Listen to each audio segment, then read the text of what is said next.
Hallelujah. प्रभु परमेश्वर की महिमा हो। सुबह हो चुकी है, क्या आप उठ गए हैं? अब तक आपको उठ जाना चाहिए था।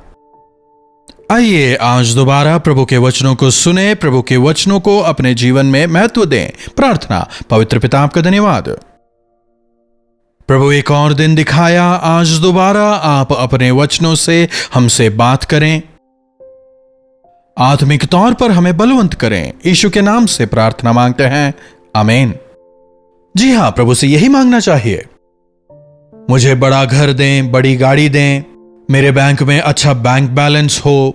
हम परमेश्वर से सांसारिक चीजों की मांग करते हैं, लेकिन इसके बजाय आत्मिक चीजों की भूख हमारे जीवन में होनी चाहिए। उजिया जब तक परमेश्वर पर निर्भर रहा, वो बलवंत होता गया। सामर्थी होने के बाद वो घमंडी हो जाता है, प्रभु से दूर जाता है, जिसका फल उसे मृत्यु तक भुगतना पड़ा। हमने कल देखा है ना। तो घमंड को जीवन में स्थान ना दें। तो उजिया के बाद उसका जो बेटा था योताम, वो राजा बनता है। दूसरे इतिहास की पुस्तक उसका 27वां अध्याय। जब योताम राज्य करने लगा, वह 25 बरस का था और 16 बरस तक यरूशलेम में राज्य करता रहा। किस प्रकार से इसका पिता जब परमेश्वर पर आश्रित रहता है, आशीष पाता है, और जब प्रभु से दूर जाता है, कोढ़ी हो जाता है। इसने अपने पिता के विषय सुना नहीं था, खुद देखा था। कोढ़ की वजह से जब उसके पिता को नगर से बाहर जाना पड़ा, ना राजभवन में रह सकता है, ना परमेश्वर के मंदिर जा सकता है। नगर के बाहर उसे अकेला रहना पड़ा था ना। और उसी समय योताम राजा बन जाता है। राजा बनने के बाद योताम ने अपने पिता के जीवन को देखा था, इसलिए उससे उसने सीख ली। अगर पिता का चरित्र खराब है, इसका यह कतई मतलब नहीं कि बच्चों को भी खराब होना है। ना ही इसका यही मतलब है कि माता पिता अच्छे हैं तो बच्चे भी अच्छे होंगे। मैंने कई शराबियों के बच्चों को देखा है जो आज काफी अच्छा जीवन बिता रहे हैं। वैसे ही कई प्रार्थना करने वालों को भी देखा है जिनके बच्चे आज चरित्रहीन जीवन जी रहे हैं। क्योंकि परमेश्वर की आशीषों के साथ साथ आवश्यक है आप अपने जीवन के लिए क्या चुन रहे हैं। आपका भविष्य आपके चुनाव पर निर्भर होगा। ना कोई भलाई करके आपको भला बना सकता है, ना ही बुरा बना सकता है। आप अपने जीवन के लिए जो चुनाव करते हैं, उसी आधार पर आपका जीवन होगा। मूसा बड़ा होकर चुनता है, इसीलिए वो एक बड़ा अगुआ बना। परमेश्वर के हाथों में एक काफी शक्तिशाली व्यक्ति वो हुआ। परमेश्वर की महिमा को भूमि पर दिखाने पाया। आपके सही चुनाव आपके जीवन को बना देंगे, आपके बुरे चुनाव आपको बर्बाद भी कर सकते हैं। इसीलिए सही चुनाव करें। जाने अनजाने में ही हम हमारे जीवनों में हर रोज कई चुनाव करते हैं। पहले काम या परिवार या परमेश्वर हमें चुनना होता है।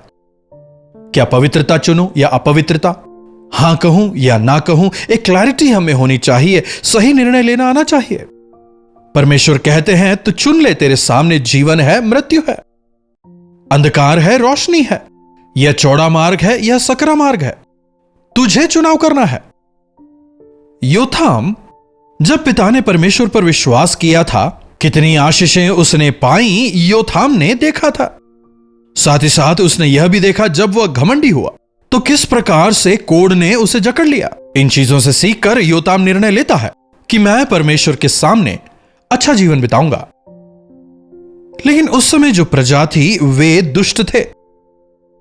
लोग कई बार कहते हैं ना, अच्छा शासन होगा तो लोग भी अच्छे होंगे। यह भी चॉइस पर निर्भर है। भले ही शासन प्रशासन अच्छा हो, नियम कानून अच्छी तरह लागू किए गए हों, लेकिन लोग जो चुनते हैं उसी आधार पर देश की अवस्था होती है। तो उन दिनों में लोग दुष्ट हो गए थे। योताम क्या कर रहा है? हां, मैंने इतनी कोशिश की, बहुत प्रयास किया, लोगों ने मेरी बात नहीं सुनी और अब भी अपवित्र जीवन बिता रहे हैं कहकर क्या उनके साथ में मिल जाता है? He became a builder and a winner. उसने बनाना शुरू किया, उसने परमेश्वर के भवन के जो द्वार थे उन्हें बनवाया, शहरपना को दृढ़ किया, जो पहाड़ पर ऊपरी नगर थे उन्हें उसने दृढ़ किया, गुम्मट बनवाए, उसने देश में निर्माण प्रारंभ किया। आज राजनीति में ऐसे बहुत कम लोग नजर आते हैं। अधिकार हाथ में आते ही अपना घर, अपनी गाड़ी, अपने लिए बंगला, अपने लिए सब कुछ लोगों के लिए भूल जाते हैं, लोग नजर नहीं आते। लेकिन योताम यहां परमेश्वर के नगर को बनाना शुरू करता है, और ये अमोनी जो उनके शत्रु हुआ करते थे उनके साथ में जाकर इसने हाथ नहीं मिलाया, उनके साथ समझौता नहीं किया, कॉम्प्रोमाइज किए बिना उनके विरुद्ध खड़ा होता है, युद्ध के लिए जाता है और जयवंत होता है, जयवंत होता है। जी हां, अगर हम परमेश्वर के लोगों के खिलाफ लड़ने जाएं तो हम हार जाएंगे, यकीनन। लेकिन जो लोग परमेश्वर के विरुद्ध में हैं, उनके विरोध में परमेश्वर के साथ हम अगर युद्ध करें तो जीतेंगे। लेकिन याद रखें, यह विजय आपकी नहीं, बल्कि परमेश्वर ने आपको दिया है। परमेश्वर के साथ में संघर्ष करें, परमेश्वर के विरोध में नहीं। पवित्र बातों के लिए खड़े रहें, परमेश्वर के शत्रुओं का विरोध करें, परमेश्वर के लोगों का विरोध नहीं। परमेश्वर के लोगों को अगर दुख देंगे तो आप भी दुख से नहीं बचेंगे। योताम 25 साल की उम्र में राजा बनता है और 16 साल तक यरूशलेम पर उसने राज्य किया था। उसके शासनकाल के दौरान हम देख सकते हैं कि उसने परमेश्वर के भवन की मरम्मत करवाई, फाटकों को बनवाया, नगरों को उसने दृढ़ किया। प्रजा भले ही परमेश्वर पर विश्वास करे या नहीं, मैं तो अपने परमेश्वर की सेवा करते हुए बढ़ूंगा। परमेश्वर के भवन की, उनके फाटकों की, उनके नगर की रखवाली करूंगा, नगरों को दृढ़ करूंगा, गुम्मट बनवाऊंगा, परमेश्वर के लिए जीऊंगा। प्रजा भले ही कैसा ही जीवन बिताए, लेकिन मैं अपने परमेश्वर के लिए जीवन बिताऊंगा। मैंने परमेश्वर को चुना है, कहता है। 6वीं आयत देखिए, यूं योथाम सामर्थी हो गया क्योंकि वह अपने आप को परमेश्वर के सन्मुख जानकर सीधी चाल चलता था। सीधी चाल चलने वालों को यहोवा आशीष देते हैं। परमेश्वर की नजरें खरी चाल चलने वालों को ढूंढ रहे हैं। गली गली, नगर नगर जाकर ढूंढो, क्या कोई खरी चाल चल रहा है? खराई से चलने वालों के निमित्त मैं उनके पूरे देश को आशीषित करूंगा। खराई से चलने का मतलब जो जैसा है वैसा जीना, मुखौटा लगाकर नहीं जीना, दो मुहुआ नहीं बनना। अगर हम प्रभु के सामने खरा जीवन बिताएं तो वे हमें सामर्थ्य करेंगे, हमारे पक्ष वे रहेंगे, हमें जयवंत करेंगे। दिन प्रतिदिन वे हमें बढ़ाते चले जाएंगे। लगातार भलाई करते हुए बढ़ते जाने में प्रभु हमारी मदद करेंगे। यह योताम जो है यहूदा का 11वां राजा था। अगर इन सारे 11 राजाओं के जीवन में हम देखें, अधिकतर लोग कुछ शुरू में ठीक ठाक थे, अंत के आते आते वे गिर गए। कुछ लोगों की शुरुआत खराब थी, बीच में वे ठीक हुए, लेकिन अंत में आते आते गिर गए, स्थिर नहीं थे। एक अनस्टेबिलिटी को हम वहां देख सकते हैं। लेकिन योताम अगर देखें तो अंत तक वो विश्वास योग्य रहा। भले ही उसके आस पड़ोसी जो देश की प्रजा थी वो परमेश्वर से दूर जा रहे थे, लेकिन उसने यह निर्णय लिया कि मैं प्रभु के लिए जीऊंगा। यह काफी आवश्यक है। दूसरों को सुधारने के लिए आवश्यक नहीं कि हम उनके साथ पाप में भागी बने, और ना ही यह कि हम उनसे झगड़ा करें। रुकावटों को देखकर हमें रुक नहीं जाना है। कई लोग जीवन में यही गलती करते हैं। तुम क्यों प्रार्थना नहीं करते अगर पूछें, उन्होंने मुझे प्रार्थना करने से रोका। देखिए, शैतान हमेशा हमें प्रार्थना करने से रोकेगा, प्रार्थना के जीवन के लिए अड़ंगा बनेगा। योताम ने परिस्थितियों को नहीं देखा, परमेश्वर के भवन से प्रेम करता है, शत्रुओं से युद्ध करके उन पर जयवंत होता है। He became a builder and a winner। हम सबों के जीवन से भी परमेश्वर यही उम्मीद करते हैं, that we become a builder and a winner and be faithful to him till the end। इस्राएल के कुल 42 राजा हुए। कहने का मतलब यहूदा और इस्राएल दोनों मिलाकर 42 राजा हुए और एक रानी। और जब देश एक था, कहने का मतलब जब इस्राएल का देश एक हुआ करता था, तब पहला राजा शाऊल, उसके बाद दाऊद, उसके बाद सुलेमान, और फिर सुलेमान की अनाज्ञाकारिता की वजह से, अनेक पत्नियां ब्याह लेने की वजह से धीरे धीरे करके अपनी बुजुर्गावस्था में सुलेमान परमेश्वर से दूर चला जाता है। जवानी में सब ठीक था, लेकिन बुढ़ापे के आते आते आदर्शहीन जीवन जीता है। सुलेमान के इस आदर्शहीन जीवन को देखकर रहबियाम उसके बेटे ने सीख ली। उसके पिता के बुद्धिमानी के दिन से उसने नहीं सीखा, बल्कि मूर्खता के दिनों से सीखा, और उसने भी मूर्खतापूर्ण राज्य किया। इसलिए देश दो भागों में बढ़ जाता है, 10 गोत्र अलग जाते हैं, 2 गोत्र अलग होते हैं। जो 10 गोत्रों का राज्य है वो इस्राएल कहलाया, 2 गोत्र जो अलग हुए वे यहूदा कहलाए। यहूदा पर कुल 20 राजा और 1 रानी ने राज्य किया। इन लोगों के जीवन में कोई भी योग्यता नहीं थी, फिर भी दाऊद को परमेश्वर ने जो वचन दिया था उसकी वजह से ये लोग राजा बने रहे।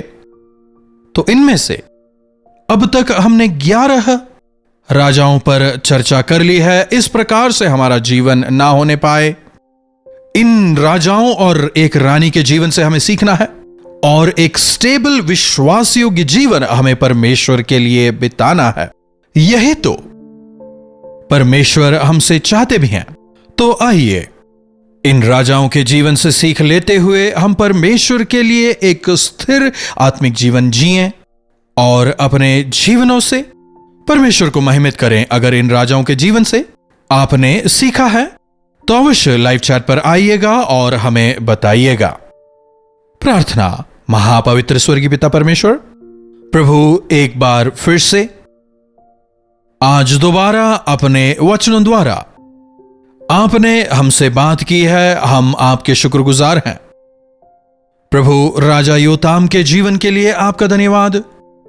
अंदर से ही विरोध होने के बावजूद भी स्वयं जब उसकी अपनी प्रजा उसकी बात मानने को तैयार नहीं थी, जब अपनी प्रजा ही जीवित परमेश्वर के पीछे चलने को तैयार नहीं थी, उसने अपने आप को प्रजा के हाथों, बुराई के हाथों, पाप के हाथों, अपवित्रता के हाथों प्रभावित होना ना चुना, बल्कि उसने अपने परमेश्वर के लिए जीवित रहना चुना।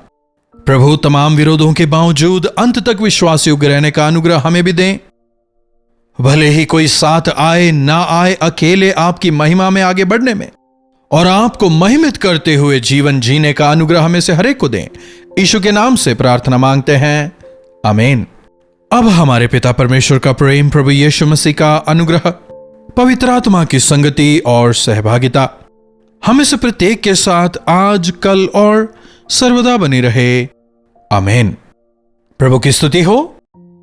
अपने प्रार्थना विषयों को आप हमें 9884907779 पर व्हाट्सएप, वॉइस मैसेज या फिर टेक्स्ट के जरिए भेज सकते हैं। अगर आप चाहें तो आप हमें कॉल भी कर सकते हैं, प्रेज रिपोर्ट्स भी बता सकते हैं। हम मिलकर प्रभु की स्तुति करेंगे। इन्हीं वचनों के साथ आज मैं आपसे विदा लेना चाहूंगा। दोबारा मिलने तक प्रभु का अनुग्रह हम पर बना रहे।